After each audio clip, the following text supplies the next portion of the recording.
Hello guys, welcome back to another video of Sarascraftshop. So today for our technique we are going to start with two clay. I'm going to use a scrap clay for the bottom and a white clay for the top. Now for the scrap clay, I have conditioned it on the second thicker setting on my pasta machine, while the white clay is conditioned on the sixth thicker setting on the pasta machine.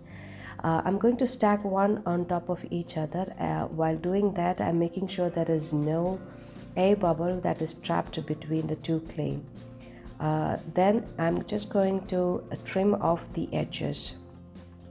Now to make the crackle clay, I'm just going to pass on some heat using my heat gun.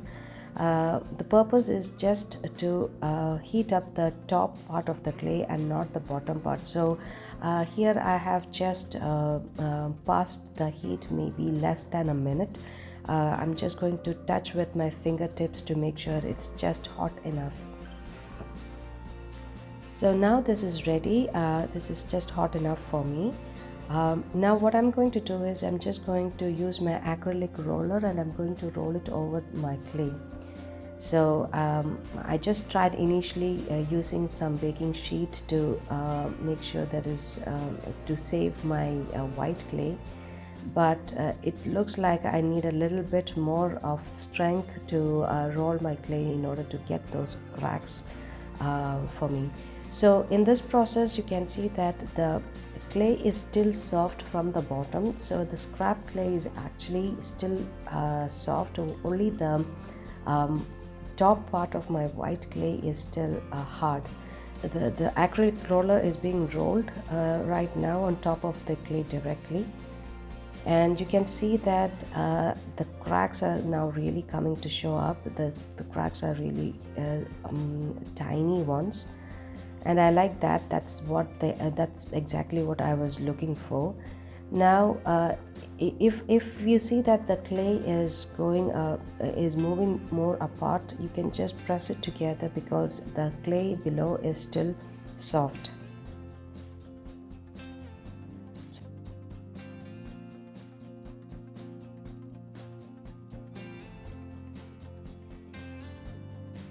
So once I have got my the cracks that I am happy with, what I'm going to do is I'm just going to take some colors and I'm going to color it up. Now to begin with, I used the metallic green color. It's an acrylic paint from Folk Art, and I'm just going to spread this lavishly on my white clay. So the intention is to make sure that the paint goes into every crevices and it settles in there.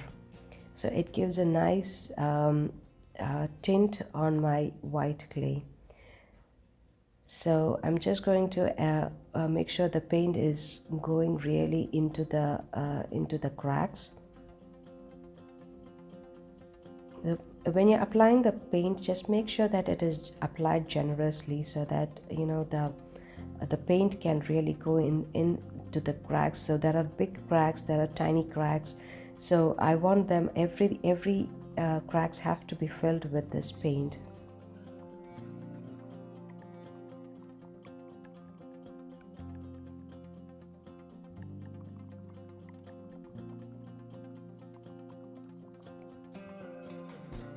Once this is done, I just let it sit there for less than a minute. Just want to make sure it's I don't want it to be too dry, nor do I want it to be too wet. I'll just wait there for a few minutes before I just wipe it off. So I'm using a wet wipe here and I'm making sure that I'm not going to press it too hard. Wherever the cracks are, I'm just going to lightly just touch it with my wet tissue, while the clean surfaces I'm just cleaning it off really nice and really nice with my wet tissue. So now you can see that the paint has neatly gone into all the cracks and it looks pretty now.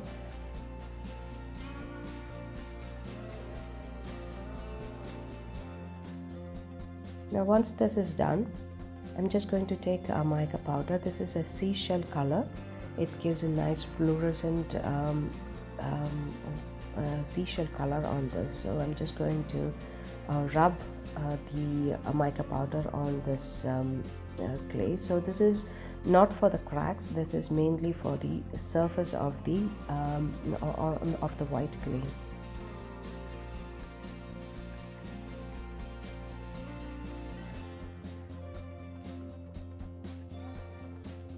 Now I'm using a pan pastel color. This is a turquoise color, and I'm just going to, this is one of the lightest blue pan pastel.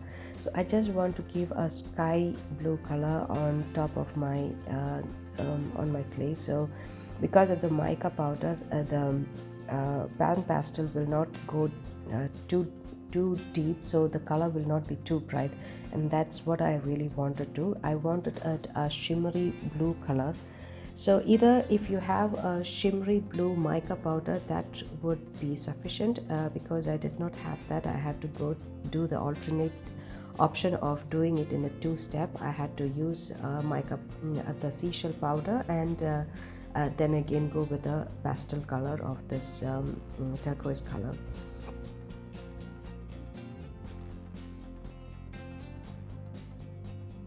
Now I'm going to take two acrylic paints. This is a red and an orange color.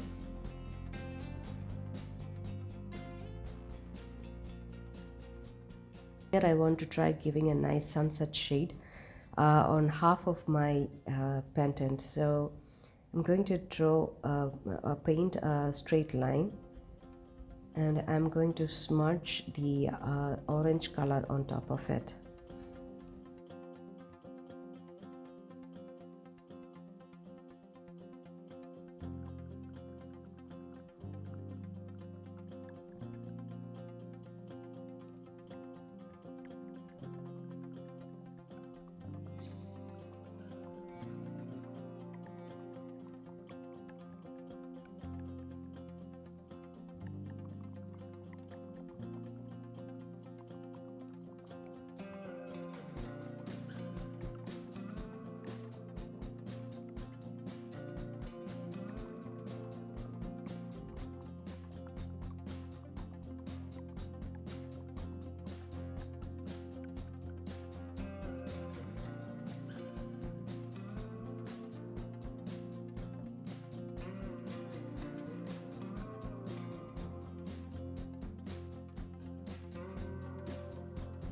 Next, I'm going to use a stamp here. This is a stamp that I've got from my local store. I'm just going to use some Archival black ink, and I'm just going to rub it on my stamp. I'm just going to make sure I'm pressing it just only over the orange and red color, and not anywhere else on my design.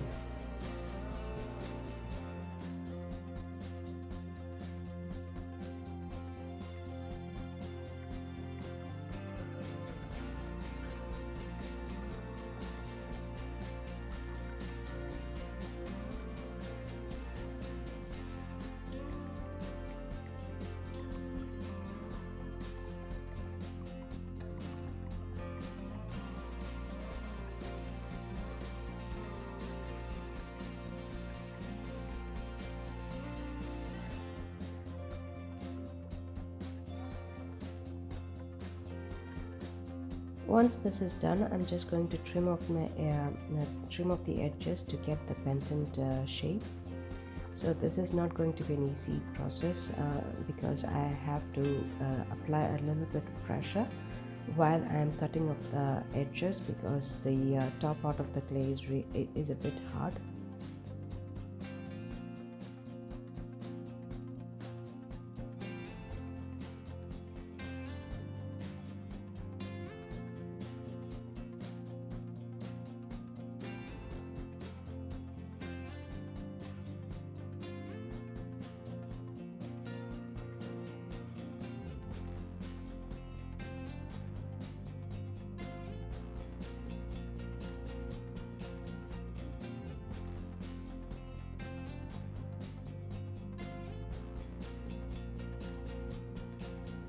I'm also going to add 2 holes in the middle of my pendant.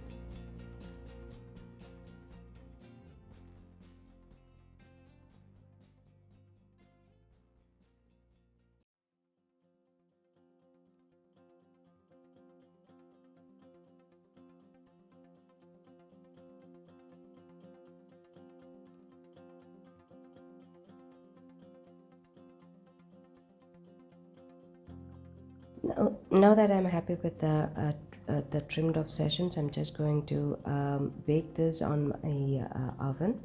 In my oven, next I'm going to take some liquid clay and I'm just going to press this into the cracks, and I'm going to add some beads into it.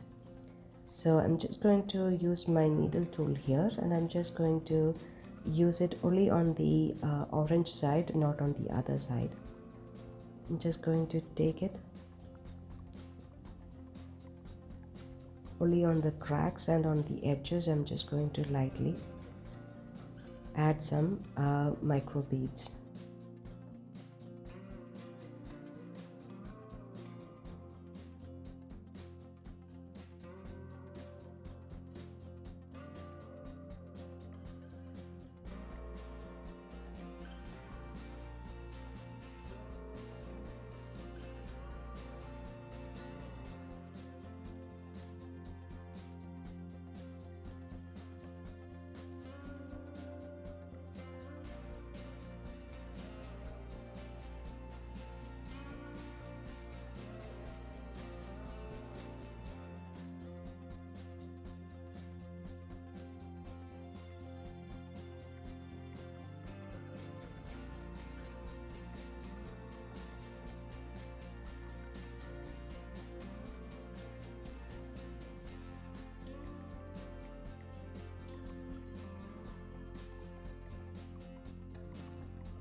Now I'm passing the heat gun. I'm using the heat gun, and I'm just going to bake my liquid clay here. I don't want it to put it back into the oven because my micro beads are won't stand that heat from the oven. I hope you enjoyed watching my video, and I hope you use my techniques to create your own pieces of jewelry. Let me know your feedback in the comment section below, and if you haven't subscribed to my channel, please do so that you can see more new techniques in my upcoming videos. Thank you so much for watching. Have a great day.